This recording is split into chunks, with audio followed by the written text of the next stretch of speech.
안녕하세요. 저는 이대 목동병원의 소아내분비 최정은이라고 합니다. 오늘은 그 성조숙증 예방을 위한 생활습관 가이드에 대해서 발표하도록 하겠습니다. 우선은 이제 성조숙증의 진단과 치료에 대해서 살펴보고, 마지막에는 성조숙증을 이제 조금 예방할 수 있는 그런 생활습관에 대해서도 발표하도록 하겠습니다. 우선 발표에 앞서서 이제 우리 소아청소년들 부모님들을 만나봤을 때 이제 외래에서 이제 원하는 키들에 대해서 이제 아들은 180cm 이상, 딸은 166cm 이상 이렇게 말을 많이 하시고, 실제 요즘 애들은 다 이만큼 크지 않냐 이렇게 얘기를 하시는데, 실제 이제 한국인 성인 평균 키라고 해서 이제 2017년 표준 성장 도표에 따르면 평균 키는 남성 173.6, 여성 160.6cm로 나와 있습니다. 이 성장 도표는 10년마다 업데이트가 되고, 이제 2017년에 이제 가장 최신으로 우선 보시면 되는데, 여기에서 이제 50%에 해당하는 그 키이고요.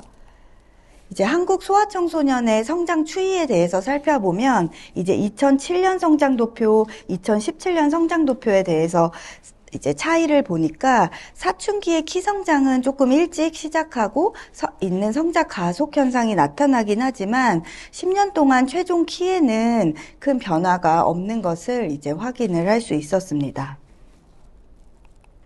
이러한 성장에 영향을 미치는 요소에는 가장 큰 것은 유전이기는 해서 이제 인종, 가계, 성별, 염색체, 선천대사 이상 등이 있겠고, 그 외에 영양, 그리고 질병, 운동, 또 사춘기도 정상이냐, 성조숙증이냐에 따라서 그 외에 스트레스라든지 수면, 사회 경제적인 요인, 계절이 관련이 있겠습니다. 정상적인 성장에 대해서 살펴보면 이제 소아기 만 4세부터는 최소 성장 속도는 만 4cm 정도이고, 이제 4세에서 사춘기 전까지는 한 4에서 6cm 정도 크게 되고, 성장 호르몬에 의해서 크게 되고요. 사춘기가 오게 되면 성장 급증기라고 해서 여아는 대략 8에서 9cm, 남아는 9에서 10cm 정도 클 수 있고, 이때는 성호르몬이 같이 나오면서 급성장이 있게 됩니다. 이렇게 성장에 영향을 끼치는 그 호르몬이 어디에서 분비되는지 살펴보면 요 뇌에서 분비가 되고 있고, 이제 뇌의 시상하부라는 부위에서 뇌하수체로 자극을 주고, 거기서 성장 호르몬 GH가 나오고, 이것이 간으로 가서 성장 인자로 변하고 뼈의 길이 성장 등에 관련을 하고요. 또 이제 뇌하수체에서 성호르몬, 자극 호르몬에 의해서 여자는 난소에서 에스트로겐, 남자는 고환에서 테스토스테론을 분비해서 이제 2차 성징 등을 나타나게 됩니다. 사춘기의 시작에 대해서 살펴보면 남자는 고환의 발달이고 여아는 전몽우리이고요. 이제 나이에 따라서, 이제 시기에 따라서 너무 일찍 나오게 되면 성조숙증, 이제 너무 늦으면 사춘기 지연 이렇게 분류를 하고 있어서, 남아 만 9세 이전에 고환이 커지면 성조숙증, 9에서 10세 조기 사춘기, 10에서 14세 정상 이렇게 나오고 있고, 고환 사이즈는 이렇게 염주알 같이 생긴 측정기가 있어서 3mm 이상이 될 때부터 이제 사춘기라고 보시면 되고, 여아는 8세 이전에 전몽우리가 생기는 경우에 성조숙증이라고 하게 되고, 이제 8에서 9세 조기 사춘기, 9에서 13세 정상 이렇게 나오고 있습니다. 전몽우리 1단계는 사춘기 전 상태이고, 이제 2단계부터 해서 5단계까지 있게 되고, 이제 2단계부터 이제 2차 성징이 있다고 볼 수 있겠습니다. 그래서 성조숙증이란 이제 만 9세 미만 남자에게 2차 성징이 나타날 때, 여아에서는 만 8세 미만 여아에서 2차 성징이 나타날 때입니다. 이러한 사춘기에 영향을 주는 요인에 대해서 알려진 것은 이제 유전, 영양, 사회적 배경, 환경 호르몬 등 복합적으로 작용을 하고 사춘기가 언제 시작하냐는 이제 영양적 요인 그리고 신체 구성, 체지방률 이런 것들이 중요한 역할을 하게 되고 이제 비만이 있으면 체지방 내 비만 세포에서도 사춘기 관련 물질이 분비되면서 일찍 시작될 수 있고 오히려 운동선수, 발레 무용수, 영양결핍, 거식증, 만성질환 환자에서는 영양 상태도 좋지 않고 체지방이 적은 이유 등으로 초경이 늦을 수 있습니다. 또 이제 유전도 크기 때문에 부모가 사춘기가 빨랐으면 자녀도 빠를 수가 있고 유전이 거의 7, 80%는 차지하고 있습니다. 심리적으로 너무 힘들거나 스트레스가 많은 가정, 숙면이 어렵거나 수면이 짧은 경우 불규칙한 식사, 환경 호르몬도 영향을 끼친다고 되어 있습니다. 한국 여아의 초경 연령을 이제 조사한 논문에 따르면 평균 초경 연령은 이제 점점 빨라지고 있고 마지막으로 조사된 것은 만 12.5세입니다. 약 6학년 정도로 보시면 되고 기사에서 최근에 이제 성조숙증이 너무 많이 늘어난다. 이제 10년 사이 2배가 됐고 뭐 25만 명도 넘었고 이제 10년 사이 많이 늘었다라고 하고 있고 이제 건강보험 심사평가원이라는 곳에서 이제 성조숙증으로 진단된 애들을 이제 알 수가 있는데 거기서 이제 발표한 자료에 따르면 이렇게 명수가 나와 있고 실제 이제 자세히 살펴보니까 특히 코로나 기점으로 해서 급격하게 올라가는 것을 볼 수가 있었고 남녀의 차이는 원래 성조숙증은 여아한테 많고요. 남자한테 적기는 한데 이제 남녀 모두 조금씩 증가를 하고 있다고 볼 수가 있겠습니다.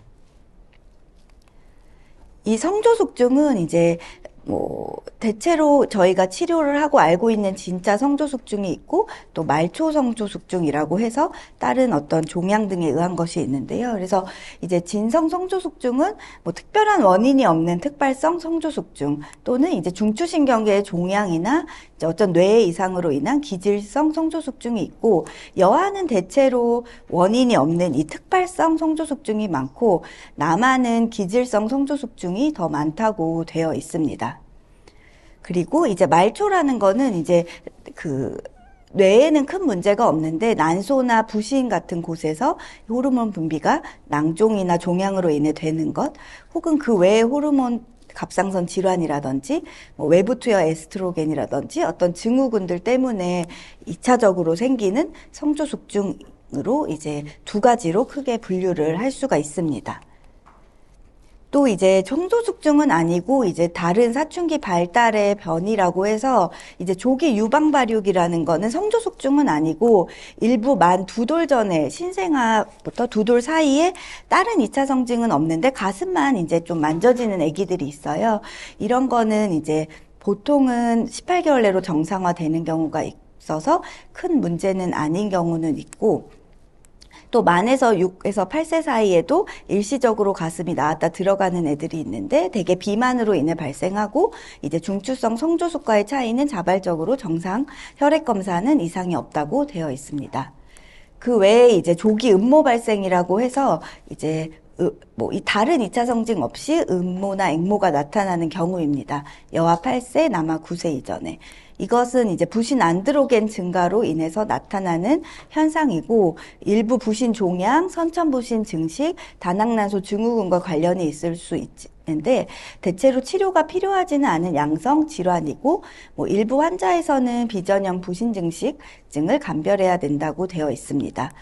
또 일부는 남자아이들도 가슴에 이제 딱딱하게 만져진다고 여자처럼 해서 외래에 내원하시는데 일시적으로 이제 성성숙도 2, 3기 한 이제 사춘기에 들어설 때 나타나는 현상으로 저절로 소실되는 이제 질환으로 보시면 되고 비만 남자에게서 더 심하고 이제 몸무게를 감량하는 경우에 여성형 유방의 지방 성분이 감소하면서 이제 좋아지는 것을 볼 수가 있고 대체로 2년 내에 좋아지지만 너무 이제 호전이 안 되면 이제 외적인 문제 때문에 치료를 고려할 수는 있겠다 이렇게 되어 있습니다. 이러한 성조숙증이 문제가 되는 이유는 이제 사춘기가 빨리 시작하면 처음에는 이제 잘 크는데 골연령이 빨라지고 성장이 일찍 끝나기 때문에 오히려 성인키가 작아지는 현상이 나타날 수가 있고, 또 심리적으로 스트레스나 생리 등을 처리하는 데 어려움, 일부 환자에서는 이제 진짜 문제, 중추신경계 종양이나 난소종양 같은 게 있어서 그런 걸 수도 있기 때문에 이제 치료나 확인을 하셔야 합니다. 성조숙증 진단은 이제 병원에 와서 받게 되시는데, 우선은 병원에 오시면 이제 사춘기 진찰을 통해서 골 연령을 측정을 하게 되고요. 엑스레이를 통해. 그리고 성조숙증 혈액 검사라는 것을 하게 돼서 성선 자극 호르몬 자극 검사라고 해서 성호르몬을 살짝 자극했을 때 요 수치가 얼마나 올라가느냐를 확인을 하게 됩니다.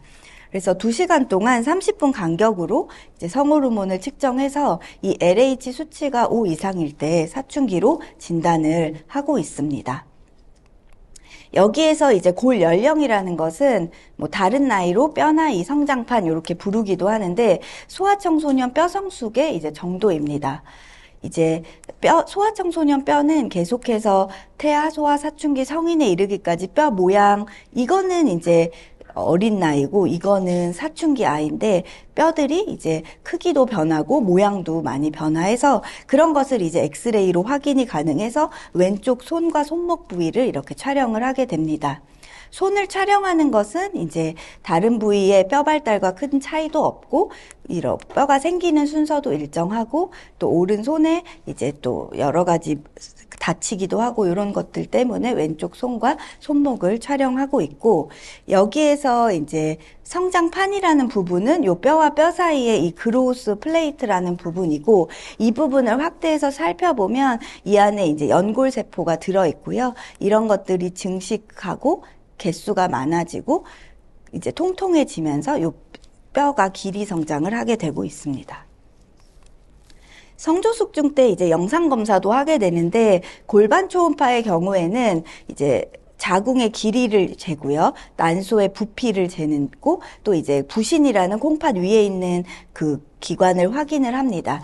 하지만 이제 단독 검사로 이것으로 진단하는 건 아니고 보조적으로 사용하고, 또 이제 난소낭 같은 거를 발견하려고 하고, 이런 것들이 있으면 여기서 에스트로겐이 분비되면서 이제 뭐 유방이 커지거나 질출혈이 되는 경우도 있습니다.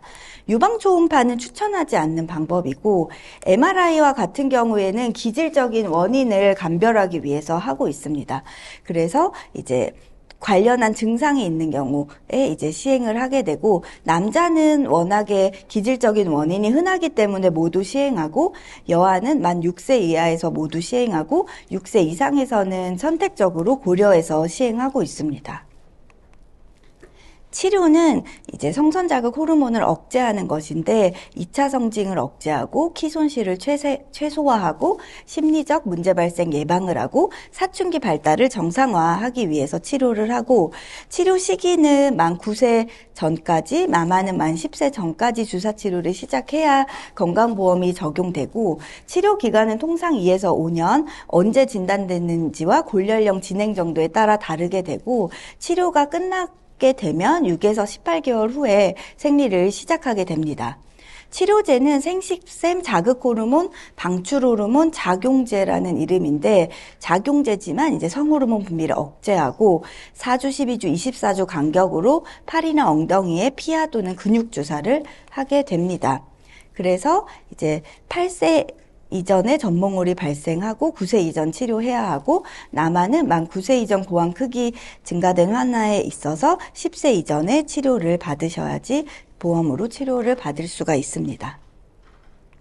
이 치료제의 기전은 이 GnRH 아날로그가 그 치료제의 이름이고, 이 치료제는 뇌에 가서 작용을 하는 치료제이고요. 이 GnRH가 원래 이 수용체에 가서 붙는데, 이 치료 물질을 맞으면 이 치료 물질이 대신 가서 붙어서 요 밑으로 내려가는 FSH, LH라는 성호르몬 자극 호르몬을 억제해서 난소가 커지지 않게 이제 난소에 대한 자극을 멈추게 됩니다. 그리고 그래서 요 주사를 4주 간격, 그렇게 12주 간격, 24주 간격으로 맞는 거고, 치료를 받는 도중에는 6개월 간격으로는 진찰, 그리고 골연령 검사, 호르몬 검사를 정기적으로 시행을 하고 있습니다. 이 치료제의 부작용에 대해서도 많이 궁금해 하시는데, 우선 치료 효과는 그 자극 호르몬, 에스트로겐, 테스토스테론을 감소시키고 2차 성징인 유방 크기 감소, 자궁 난소 크기 감소, 고환 크기가 감소됩니다. 성장 속도는 급성장하던 게 정상화되고, 골성 속도 빨라지는 가속화가 감소하게 되고, 예측 성인 키도 뭐 치료를 언제 하느냐에 따라 약 이렇게 변화할 수 있고, 하지만 이제 성조숙증이 아닌 조기 사춘기나 정상 사춘기를 과잉 치료하게 되는 것은 성장 효과는 없습니다. 또한 이제 환아가 치료 전에 골연령이 너무 빠른 경우에는 키에 대한 이득이 적을 수는 있습니다.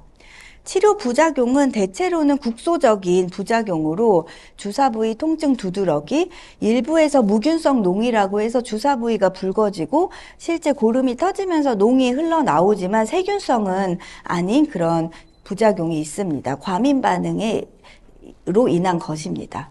뭐 일부 두통, 안면홍조 이런 것이 발생할 수도 있지만 일시적이고 치료에 영향이 없고 생식 기능 저하나 불임은 증거가 없는 것으로 되어 있었고, 성장 속도는 감소하냐고 많이 묻지만 실제는 치료 중에 1년에 5, 6cm는 성장하기 때문에 골연령이 지연되면서 최종 신장은 향상할 수가 있다고 되어 있고, 성장 속도가 너무 불량한 경우에는 모조 치료로 성장 호르몬도 병합을 할 수가 있습니다. 그래서 일부 4cm 이하로 너무 감소하거나 예후가 불량한 경우는 성장 호르몬도 같이 치료하기도 하는데요. 이 치료는 모든 아이들이 하는 것은 아니기 때문에 이제 이런 것들에 대해서는 여러 가지 의사와 상의도 필요하지만 가족과도 논의가 필요하겠습니다. 이제 두 번째로는 성조숙증의 예방과 생활 습관에 대해서 살펴보겠습니다. 우선 이제 성조숙증 위험 요인에 를 다시 한번 살펴보면 소화비만, 여아남아 모두에서 소화비만이 고안드로겐 혈증, 인슐린 저항성에 관련이 있어서 사춘기 발현을 빨라지게 하기 때문에 비만이 심하면 사춘기 진행이 빠른 경향은 있습니다. 그렇다고 해서 비만하다고 모두 사춘기가 빠른 것은 아니고 비만하진 않은 아이도 성조숙증은 발생할 수 있습니다. 또 여러 가지 환경 호르몬이 사춘기를 앞당길 수 있다는 가능성 연구들이 제기되고 있고, 스트레스, 수면장애, 사회 경제적 상황도 영향을 끼칠 수가 있고요. 아이가 저출생 체중아라든지 자궁 내 성장 지연이 있는 경우에 사춘기가 빠를 수 있습니다. 엄마의 초경 연령이 사춘기 발현과 연관성이 보고되어 있습니다. 중추 신경계 이상, 신생아기 감염이라든지 뇌혈관 질환, 수두증을 앓고 있는 것이 위험 인자가 될 수 있기 때문에 이러한 부분들에 대해서 예방을 하는 것이 도움이 될 것 같습니다. 생활 습관 중에 처음 수면에 대해서 살펴보면 적절한 수면이 성장 발달에 중요하다. 성장 호르몬 분비는 데이타임이 있고 밥 먹고 운동하고 잘 때 이렇게 많이 나오게 되고, 숙면할수록 성장 호르몬이 잘 분비된다라고 되어 있습니다. 실제 수면을 몇 시간 해야 되느냐에 대해서 찾아보았을 때 가이드라인은 없었고요. 레코멘데이션은 있었습니다. 그래서 돌까지는 12에서 16시간, 1, 2세는 11에서 14시간, 3에서 5세는 10에서 13시간이고, 낮잠을 포함해서였고, 학동기 연령에서는 9에서 12시간이기 때문에 최소 9시간 이상 자는 것이 좋겠다.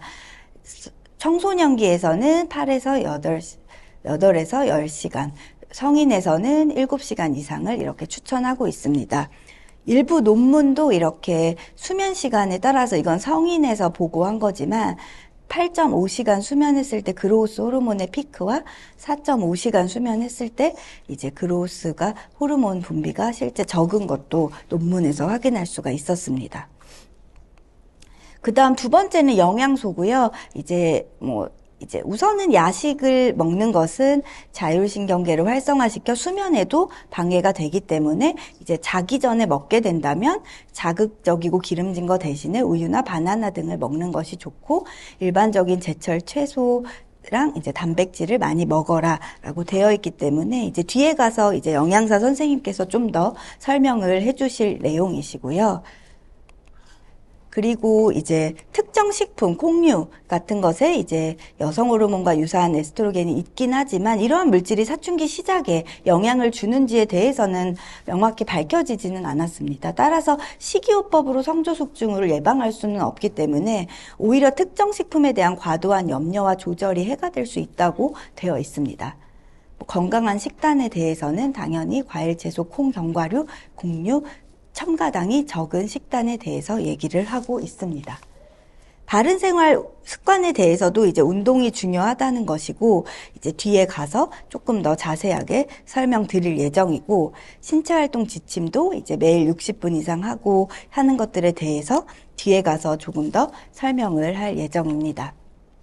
찾아보니까 이제 여러 가지 운동의 종류가 있는데 뼈 성장 운동이라고 해서 그것에 해당하는 게 이제 줄넘기, 달리기, 농구, 배구, 트램펄린, 체조, 점프밴드 이렇게 나와 있는 것이 있어서 이제 참고 문헌으로 넣어 보았고, 뭐 집에서도 이제 신체 활동을 증진하기 위해서 여러 가지 이제 움직임을 하라는 것이었습니다. 또 이제 마지막으로는 환경 호르몬 노출 피하기가 있고, 뭐 이 부분도 뒤에 가서 언급을 하지만 환경 호르몬은 인위적으로 생성된 화학 물질이라서 흡수되면 정상 내분비계 기능을 방해하고 이제 뇌하수체, 뇌 쪽에도 이제 작용을 하게 되고요. 특히 이제 에스트로겐 수용체는 더 자극하고 안드로겐 수용체는 막고 이렇게 작용을 하게 되고, 실제 기사에서도 미세먼지가 초경까지 앞당긴다는 연구라든지 내분비 교란 물질이 2차 성징에 영향을 끼치고, 실제 요중의 농도를 확인했을 때 소아청소년이 훨씬 요중 비스페놀이나 대사물질들이 많았다는 연구였습니다. 2024년 논문에서도 어떤 가공식품, 포장식품, 냉동식품이나 어떤 플라스틱류의 노출이 어떤 뇌의 작용을, 유전자에 작용을 해서 비만, 성조숙증에 영향을 끼친다는 논문도 또 발표가 된 적이 있었습니다. 결론적으로 이제 바른 성장 생활 습관에 대해서 요약하자면 잘 먹고 잘 놀고 잘 자면 된다는 거고, 영양은 규칙적 식사, 골고루 먹기, 패스트푸드 과도한 열량 삼가하기, 우유 먹기, 야외 활동 늘리기가 있고, 운동, 하루 1시간 중등도 강도, 좋아하는 운동을 즐겁게 꾸준히, 수면 하루 8시간 이상 자기, 포골이나 수면장애는 치료하기, 스트레스 줄이기, 이렇게 요약을 해볼 수가 있겠습니다. 네, 감사합니다.